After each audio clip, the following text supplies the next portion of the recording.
If you're navigating the whole world of fertility, that search for anything that can improve egg quality, well, it can feel endless. And recently, a supplement called NMN has kind of popped up, moving out of the anti-aging space and right into the spotlight, with some calling it a potential game changer. But does the science actually back up the promise? Let's find out. And that's really the million-dollar question, isn't it? Can something you take in a bottle really turn back the clock on aging eggs? In this explainer, we're going to dig in and separate the marketing from the medicine to see what the evidence actually says. Okay, so what we're going to do is look at the current scientific landscape, the clinical evidence, and even the regulatory status of NMN as it stands in late 2025, just to give you a really clear, objective picture of what's going on. All right, here's the most important thing to get right off the bat. NMN isn't about trying to make more eggs. The whole conversation is about improving the quality of the eggs you already have. And that quality, well, it's the single biggest factor in fertility. And it's something that naturally declines as we get older because the cellular machinery just starts to wear down. So let's dive into the science behind this. To really get why there's so much excitement around NMN, we first have to understand what's happening deep inside the egg cell. It's a process some scientists are calling a cellular energy crisis. So, right at the center of this energy crisis is a molecule called NAD+.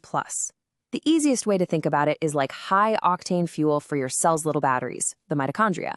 It also flips the switch on enzymes that are crucial for repairing DNA.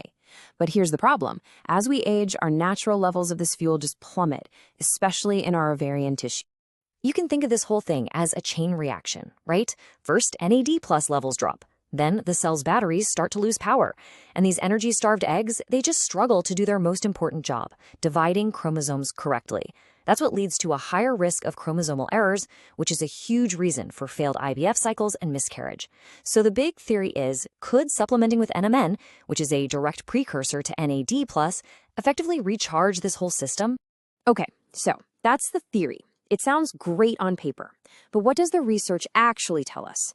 This is where we have to be super clear and draw a line between the really compelling data we're seeing in animal studies and the much more preliminary evidence we have in humans.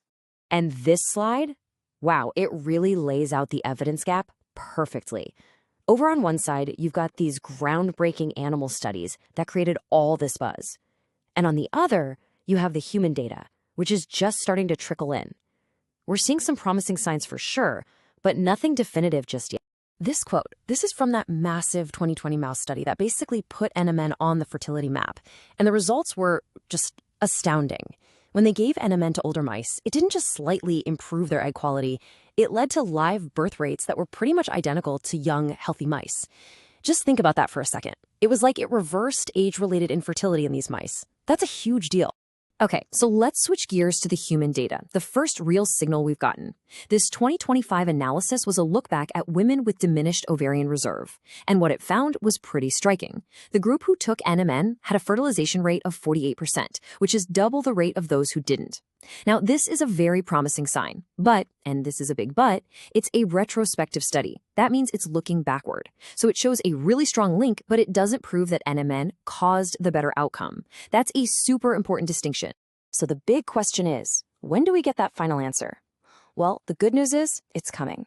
Right now, these massive, rigorous clinical trials, the gold standard of medical research, are happening in Japan and China. The results from those trials, that's what will finally tell us if NMN really moves the needle for IVF outcomes in people. All right, let's switch from the deep science to the practical side of things.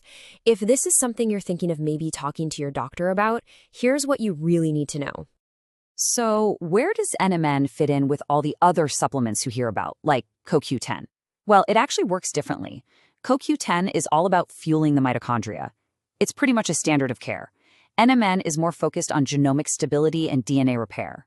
In fact, a lot of specialists see them as working together, tackling different parts of the same energy problem. So it's not really an either-or choice. Man, the legal situation with NMN has been a total roller coaster. Back in 2022, there was this tentative FDA ban that caused all kinds of confusion, and products got pulled from shelves. But then, in late 2025, after some challenges, they completely reversed that. So the key takeaway for right now is this. NMN is legally available to be sold as a dietary supplement here in the US.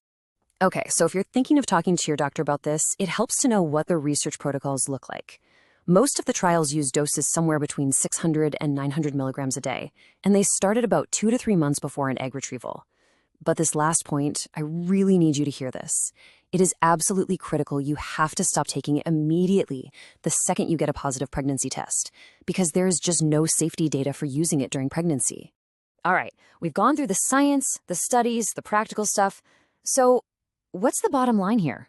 What should you really take away from all this? Here's the main takeaway. NMN is not some magic bullet, but it is a genuinely promising, science-backed approach. The way it works seems to target the actual root cause of reproductive aging. Having said that, the human evidence is still considered experimental. It's not a standard of care. Not yet. And that brings us to what is, without a doubt, the most important piece of advice. This isn't a decision you should be making on your own from something you saw online.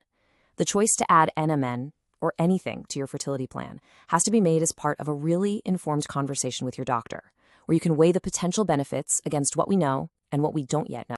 So we're left with this final thought. With these big, definitive trials right around the corner, is NMN about to become a cornerstone of fertility treatment, or will it end up as just another footnote in the long search for answers? I guess only time and science will tell.